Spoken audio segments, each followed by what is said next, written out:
So we're going to start off a little bit of wildlife habitat management, sculpting your landscape for wildlife.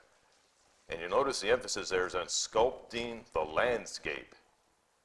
Because as we like to tell the kids who come to the Bob White Brigade, this bird you cannot change. We cannot change the wildlife species to make them fit the habitat. We have to change the habitat to make it fit the critter we're trying to manage. As you've already heard several times today, I'm sure, South Texas is blessed with an incredible diversity of wildlife resources. We have some large charismatic species, we have some smaller charismatic species, and we have some that a lot of people don't find all that charismatic at all. But they're all out there and all important to the system, and they do all provide important photographic opportunities in their own right. This may be the one that we're most concerned with, though. These are the guys we're actually trying to provide the photo opportunities for, right? Most of these folks, with the exception of the professional photographers, are not terribly mobile until they get into a vehicle and charge to the other side of your property. Left to their own devices, they don't cover much ground, so you have to kind of keep that in the back of your mind when you're designing some of these things. So this is what it all boils down to, folks. We got to provide habitat. We normally think that there are 4 elements that make up habitat: food, water, shelter, and space. I find that 3 of those present no serious issues for most folks because we all know that everybody has to have something to eat. Who you are kind of dictates what you eat. We have a variety of different resources available out there in the range, and every bit of it gets used by somebody. Water is the key to life. Most of you who've been in this part of the world for any length of time realize that there's not a lot of surface water in South Texas, except for what we've created ourselves. So, that funny looking little plant there at the bottom, prickly pear cactus, has been and probably always will be one of the most important water sources we have in this part of the world. Cover, again, all depends on who you are and what you're using cover for. That's going to dictate what cover looks like. There's nesting cover, there's fawning cover, there's thermal shelter, there's escape cover. Cover gets used for all kinds of different things by every critter that lives on the range, and they all see it differently. Space is the one that always confuses people.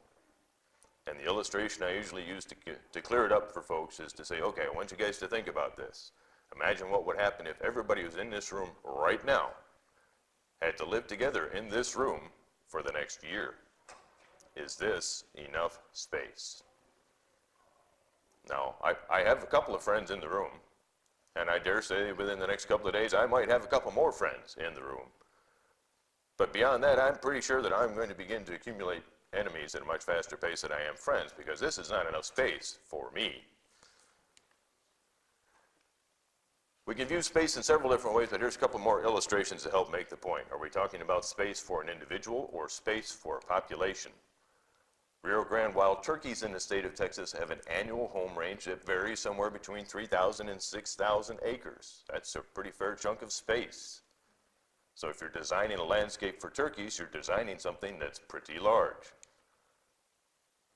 Sometimes we don't get to worry about the individual, we have to worry about the population. So, some good work by Fred Guthrie, formerly of Texas, now working in Oklahoma, says if you're concerned about sustaining a population of bobwhite quail, says in a stable environment, you probably need a minimum population of 800 individuals who probably need at least 8,000 acres of usable habitat. In an unstable environment, where you have frequent unfavorable weather conditions like we do here, then you probably need a minimum population of 3,000 individuals who may need at least 30,000 acres of usable habitat. Again, we're talking about a sizable chunk of countryside. And it kind of boggles the mind when you think about the fact that most individual bobwhite quail will live out their entire life cycle on something about the size of 45 acres. But to sustain the population, you need 30,000. The arrangement of the different habitat elements within that space is what we refer to as interspersion. Some critters need a lot, some critters don't need much at all. Okay, and here's a simple illustration. If you need some element out of all of those 4 different habitat types, in that left-hand illustration, there's only one place where you have ready access to all 4. Higher levels of interspersion like that illustrated on the right provide multiple opportunities for you to easily access all of those different habitat elements. So, I boiled it down to 4 very simple points for you here. Here's the keys to successful wildlife habitat management. First of all, you have to know what are the habitat requirements for the critter I'm trying to manage. You have to know what plants occur in that habitat. You have to know how to manipulate those plants. And you're going to have to know what those plants are going to do after you're done. Good news for me and a whole lot of other folks who are trying to make a living in this field is we don't have the complete answer to any one of those yet. We're going to keep doing this stuff for years and years and years. What's that mean to you as a manager? Well, that means you're going to have to keep coming back to us for more answers for years and years and years. But a couple of quick illustrations to kind of make the point here. Leaping lizards, the Texas horned lizard is our state reptile. I'm sure everybody in here knows that, right? At least if you're a native Texan, you should know that. Their range is shrinking not just in Texas, but throughout North America. They are most active during May, June, and July. Late May, early summer period. They hibernate in the shrubs. They're very small home range, 2 to 10 acres typically. So everything they need has to be found in a very small area. So if you're going to be managing for these guys, everything's got to be found in a very small area. We're managing at a very small scale. And that harvester ant thing at the bottom, about 70% of their diet is harvester ants. So these guys, you know, they're not looking for a lot of diversity. But that's something important to keep in mind when we start doing other stuff. And no, we're not talking about horny toads, right? No, that's not them. Texas horned lizard. Part of the problem we have with determining what the habitat requirements for all these different critters is that we don't see the world the same way they do. So as a wildlife professional, sometimes we have to get creative if we want to see the world from their perspective. Back in the days when I worked for Parks and Wildlife, we actually construct a little periscope so we could see the world from horned lizard level. Because most of us are kind of reluctant to lay down on the bare ground in South Texas and look out at one eye. This makes it a whole lot simpler. So as you can see from this illustration, this was a plot where a horned lizard had been observed. That's where the pin is. We looked at the vegetation components right immediately around that. That's what's inside the square. And then we said, well, how exposed would a horned lizard feel at this spot? And that's what the telescope is for, the periscope, excuse me. So it's a relatively open area. The other thing that came as kind of a surprise to me, you put little backpacks on these guys, you stuff a radio transmitter in there so you can follow them around. Go out there and start finding these guys and figuring out where are they going and what are they doing while they're there. One of the things that perplexed me for a while is I'd go out there in the middle of the summer trying to find these guys, and the signal would get stronger and stronger and stronger, so I got to be standing right on top of them. And I get down on my hands and knees and I'm searching the ground and I cannot find him because he's not on the ground. These guys are smarter than I am. Some of you may have noticed that in the middle of the summer, the soil temperature tends to be a bit extreme. Horned lizards are smart enough that they get up off of the soil surface in the middle of the day. They climb up in shrubs. So although they like that open grassy area most of the day, they also spend a substantial amount of time up off the surface in shrubs. So we don't want to get rid of the shrubs either. It's an important habitat component. And again, harvester ants, 70% of their diet. These guys have a wonderful internal map of their home range. They can go directly from ant nest to ant nest. They like to make a regular circuit at about a 3-day interval because they know if you eat too many ants out of one nest, they quit coming out. So you go to another one, and then you go to another one, and then you go to another one, and then you come back here again. So it's really handy if you can figure out what dictates numbers and activity of harvester ants. Harvester ants, oddly enough, harvest seeds. Harvester ants prefer larger seeds. Makes good sense. Why make a dozen trips for small seeds if you can make 3 trips for big seeds? So if you can promote plants that produce larger seeds, you will promote harvester ant populations and hence your horned lizard population. So everybody's got it figured out now, right? So here's the keys to horned lizard management. Survey for them and for the harvester ants. Burn to remove litter. Again, they like those open areas. Avoid overgrazing because we don't want too much open area. We need some dense stands of grass for them to shelter in at certain times of day. Avoid disking or grading roads when they're active because it tends to get messy. Avoid broadcast pesticides because it will eliminate the harvester ants. Create small bare spots. We need a mosaic of brush and open areas. These guys don't need, but it does need to be in a mosaic on a very small scale. Maintain the plant diversity, drive with care, and make sure you sustain those native bunch grasses. There it is in a nutshell. How tough is it, right? And if you see one of these friendly guys wearing a backpack, make sure you smile and wave, because these are the good guys. So, at a slightly different scale, the Atwater's prairie chicken. I know we don't have many of them in the South Texas plains, but they're not very far away. But I use this as a good illustration because of the difference in habitat requirements. These guys live in the coastal prairie, large expanses of coastal prairie with no trees. So, large scale. What we tend to think of as a monotypic habitat. You look at that top left-hand photograph, there's not much out there but a bunch of really tall grass, right? But even within what we think is a monotypic habitat, these guys have very specific requirements.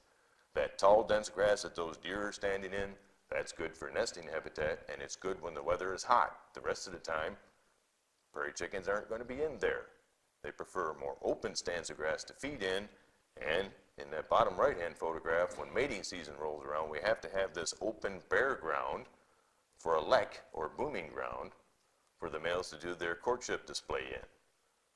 So again, large expanses of treeless prairie, but we still have to have a variety of dense stands of grass, open stands of grass, and really short grass to almost bare spots.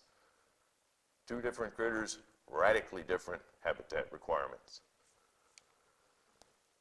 So this is where the rubber starts to meet the road. We know that there are certain tools that we can use to manipulate habitats. Way back in 1933, Aldo Leopold was the first guy to put pen to paper and say, you know, we have these 5 tools. We've been using them for a long time to destroy wildlife populations and wildlife habitat. But we can use those same 5 tools to recreate that habitat and recreate those wildlife populations. And those 5 tools are the axe, plow, cow, fire, and gun. Well, we've advanced a little bit since Leopold's time and thrown a couple more tools into the toolbox. But basically, when you start applying them to the landscape, we really only have 2 choices. You can either treat individual plants, or you can make a broadcast application. We can further subdivide those into their major categories. We have mechanical treatments, we have chemical treatments. We have fire, and we have biological treatments. If you don't know anything about any of them, here's a nice handy diagram to keep in the back of your mind. The cost versus management input. Mechanical habitat manipulation is expensive. It doesn't take you a long time to lay it out to begin with. It tends to persist on the landscape for a very sizable amount of time. So low management inputs once you get it started. At the opposite end of the scale, something like targeted grazing, which is kind of a new concept for some of us. Not much cost. In fact, there's the risk you could make money with it, although that seldom happens. But there's a lot of management input. You have to make day-to-day decisions on how many do I need, where should they be, what class of livestock do I need more than one? Again, if you're not familiar with any of these techniques, we have several handy websites that you can go to get additional information. Revegetation Equipment Catalog really doesn't really fit the title all that well. Excellent illustration of all of the different mechanical types of treatments you can apply to the landscape. If you go to that website and start scrolling through there, they have wonderful illustrations of everything from rubber-tired tractors to bulldozers to disc chains and diker chains and low-energy grubbers and everything else. It's all in there. So when people start talking about some of these techniques and you're not familiar with them, you can always fall back here and find out what it was they were talking about. The TextNet web server is also an excellent place to go to get some good background information. You can see the whole laundry list there. We got the Brush Busters program, the Brush Sculptors program, Predator Management, Rancher's Reference Guide, on and on and on. And just to illustrate a couple of those real quick, the Brush Busters program, again, started with the whole idea that we've evolved from the days when we wanted to kill all brush. Way back in the 50s and 60s, we said our goal was to eliminate or eradicate brush from the landscape because we wanted more grass for cows. We grew out of that to an era of brush control, and then we realized we weren't very good at controlling brush either, and we eventually realized that in a lot of instances there's more value to be obtained from wildlife habitat than from cattle habitat. So we've arrived at the era of brush sculpting. We're merely chipping away the parts we don't want in order to create something that is more aesthetically pleasing or purposeful. So there's the whole brush sculptors page to give you some more ideas there. But right up front, you got to put the time in planning these things. In the old days, this was fairly simple. You knew your place, you went out and you flagged off what you wanted to get rid of, and you sent somebody out there on a piece of equipment, and lo and behold, something happened, and half the time it was what you wanted, and the other half of the time it wasn't so very good. A little bit of debate on exactly the origins of this statement. The best fertilizer is the footsteps of the farmer. I've read some citations where it's actually credited to the Irish, and since I'm a bit Irish myself, I like that idea. But since the Chinese have existed as a known group a little bit longer than the Irish have, I guess we probably will give them precedence. Say it's a Chinese proverb. What this means is there's no substitute for knowing what's on your place yourself. I get really happy when a guy comes to me with something like this. If he can sit down with a piece of paper and draw from memory where the fence lines are, where the creek lines are, where the gates are, what I'm trying to accomplish, I feel good because I know this guy knows his place. We can duplicate that using modern technology without ever stepping foot on his place. But you lose that local knowledge about where the important pieces of habitat are. That guy knows it, whether he can directly communicate it to you or not. He knows where those places are. So I will give you a couple other planning tools. Most of you by now have probably seen web features like Google Maps or Google Earth, where you can go and get wonderful pictures of a piece of property. But I want you to keep in mind while you're looking at those wonderful pictures that the plant community as it exists today is a product of soils, climate, topography, and past management practices. So, if you pull up a wonderful picture like this, does it tell you all those things? Does this picture tell you much about climate? No. Does it tell you much about topography? A little bit. If you look at that river that's winding across the top end there, you can see it winding back and forth. That's usually a pretty good indication that we're in some pretty flat land, right? What about past management practices? Can you see evidence of past management practices in this photo? Oh, yes, you can. You can see where lots of things have been tried, and it looks like most of them left a less than permanent imprint. Things tend to keep reverting to what they were. Well, here's another tool, the stuff in your tool bag. Web Soil Survey. Those of us who do much on the land natural resource management used to drive around with a whole stack of soil survey books in the truck. I used to have about 6 of them in mine. Made a great footstool when you needed to get up on the top of the truck. Nowadays, almost all of that information is online, and some of it's actually been improved. So if you can Google Web Soil Survey, you should be able to get to this page. Not only can you get that exact same picture of your exact same piece of property, except for the fact it's in black and white because the government's doing its best to save us money, but you can tell the online program to outline the exact piece of property you're interested in, and that's what that blue hash mark's all about. It says this is the piece of property I'm interested in.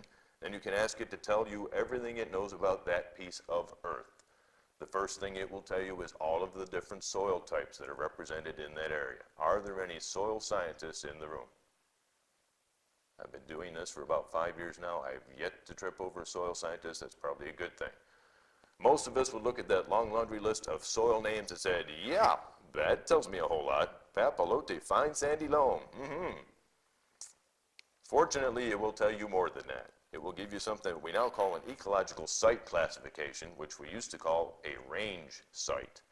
And when you get to this point and it tells you, oh, we have blackland. I know blacklands. That's where tall grasses grow. They grow really good corn, too. Or clay pan. I know what a clay pan is. It's an area that has an impervious layer not too far below the surface, so it tends to flood really bad when it rains, and then when it starts to dry out, there's no deep moisture for the plants to access. So these things kind of make sense to me. They tell me something. It also tells you other interesting things like, is it suitable for farming? The color red usually tells us, stop, don't go there. So if you see that an awful lot of your country is in red when you look at farmland suitability, you say, well, I probably shouldn't be farming here. It'll tell you about the rangeland productivity in an average year, whatever that is in South Texas. We have no idea what an average year is. But this is handy information if you're trying to work on your livestock grazing program. If you know what the rangeland productivity is, and you know what the harvest efficiency for that is, you can get a much better estimate of how many head you can support to get your goals met. You can get rangeland productivity in unfavorable year, which is the one you probably ought to be using for planning purposes, since about 3 years out of every 5 in South Texas tend to be unfavorable. It gets you this wonderful laundry list of the characteristic plant species that occurred on these sites prior to all of that marvelous past management history. So this is what the site would look like if we hadn't already done something to it. And then we can use all of that wonderful information and dump it into some wonderful computer programming and design all kinds of interesting features on the land, like those on the right, and pop that into the computer of the guy who's operating the ground-based equipment there in the top left, or actually an aerial equipment there in the bottom left. And lo and behold, when those guys get done, the landscape actually looks like the picture.